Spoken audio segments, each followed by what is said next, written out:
Hello good morning दोस्तों, आपका स्वागत है इस वीडियो में। इस वीडियो के माध्यम से निफ्टी का आज का जो मेजर रेजिस्टेंस फेस करेगा, आज जो मेजर रेजिस्टेंस फेस करेगा 14,981 और कल का हाई 913 का है और वहाँ के लेवल से गिरा नहीं, मीन्स कि उसी के आसपास की क्लोजिंग हुआ है। इट्स मीन्स आज जो लेवल होगा ऊपर की तरफ 981 के आसपास स्ट्रॉन्ग रेजिस्टेंस फेस करेगा। As for Gann angle analysis 982 का लेवल आ रहा है, उसके आसपास से अगर एक ट्रेंड डाउन साइड का आना चाहिए। 956 अगर क्रॉस नहीं होता है और 930 टूटता है, सस्टेन करता है 5-7 मिनट, तो 920 और 915 टूट जाएगा तो ये ट्रेंड कंफर्म हो जाएगा।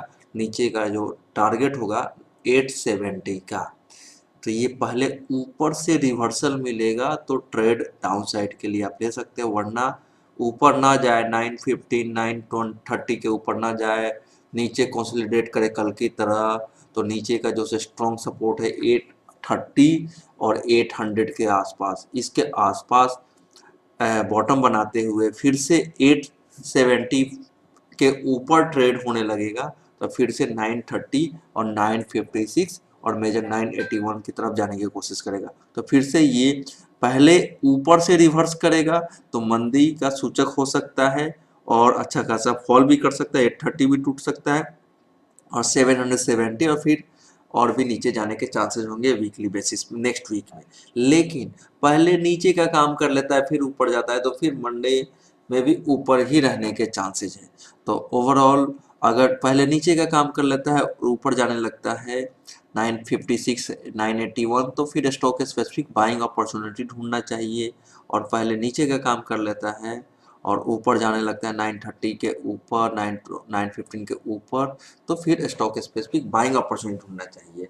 और पहले अब पहले ऊपर का काम करके नीचे आता है तो फिर स्टॉक में मंदी के लिए सोचना चाहिए। इंडेक्स को फिलहाल 930 950 और 15,000 के आसपास एक स्ट्रॉन्ग रेजिस्टेंस फेस करेगा।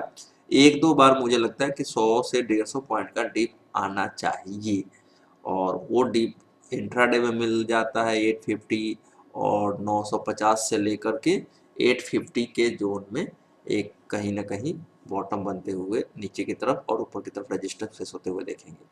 स्टॉक स्पेसिफिक अगर खरीदने वाले स्टॉक अगर देखा जाए या बेचने वाला स्टॉक की बात की जाए तो कल जिन स्टॉकों में मोमेंटम देखा गया है और रेजिस्टेंस के तौर पे अगर मैं बात करूं तो जो सबसे कम वॉल्यूम में स्टॉक चले हैं और लगभग थकावट का सिग्नल दे रहा है, उसमें से जो स्टॉक है उसकी मैं सबसे पहले बात करूंगा। तो उसमें जो स्टॉक है एक मिनट, उसमें अपोलो हॉस्पिटल में कहीं ना कहीं अच्छा खासा बजट के बाद देखा जाए तो बजट के बाद से ये स्टॉक लगभग 2550 के लेवल से चल रहा है और 2730 के आसपास आ गया है।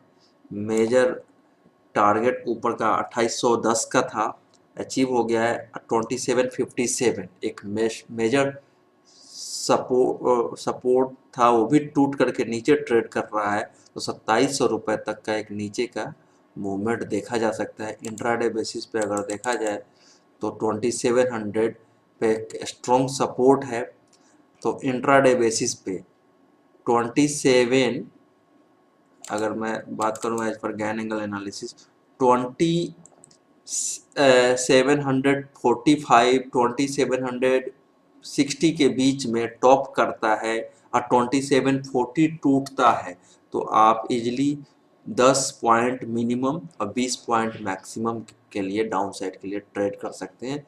रिस्क रिवार्ड फेवरेबल होगा, ये नहीं कि फिर पहले ही यहाँ आते ही बेचे, नीचे का सिग्नल मिले मीन्स कि ये इस लेवल के बीच में टॉप बनाता है और 40 टूटता है, सस्टेन करता है 2 से 5 मिनट, तो डाउन साइड के लिए एक्सपेक्ट कर सकते हैं। तो ये रहा analysis for the Apollo hospital.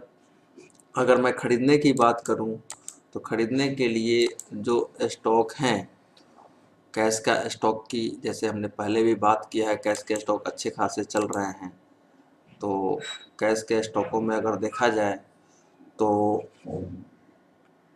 उसमें कैश का स्टॉक जो है एच बी एल पावर, ये जो स्टॉक है H B L power long term के लिए बहुत अच्छा शेयर है। फिलहाल शॉर्ट टर्म पे इंट्राडे बेसिस पे 35 पे सपोर्ट है, ऊपर 39 तक के मूवमेंट शॉर्ट टर्म में देखे जा सकते हैं। H B L power, J S W energy, तो ऐसे शेयरों पे ध्यान दिया जा सकता है पार्शियली बाइंग करने के लिए। जैसे हमने पहले बैंक ऑफ बड़ौदा या गेल पे जो मेरा व्यू था वो और निचले लेवल पे उन उन उस टाइप का ये स्टॉक दिखता है। बाकी मैं अगर दूसरे कैश के स्टॉकों की बात करूं तो कैश के स्टॉक में जो हैं, एक मिनट देख लेते हैं इसमें।